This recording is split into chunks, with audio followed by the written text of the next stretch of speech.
Gas charge করার সময় আমরা মিটারটা,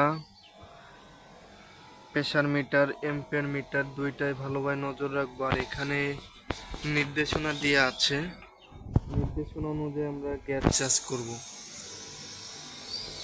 কতটুকু এম্পিয়ার নেবে, কত গ্রাম গ্যাস যাবে, সব কিছু নির্দেশনা মেনে আমরা গ্যাস চার্জটা করব।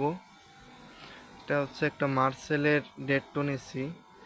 এটা গ্যাস লাগবে 1 কেজি, পুরো 1 কেজি মতো গ্যাস লাগবে।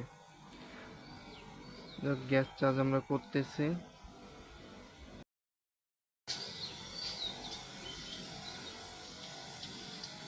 প্রেশারটা 150 করে উঠবো না, সাথে এম্পিয়ারটাও দেখবো।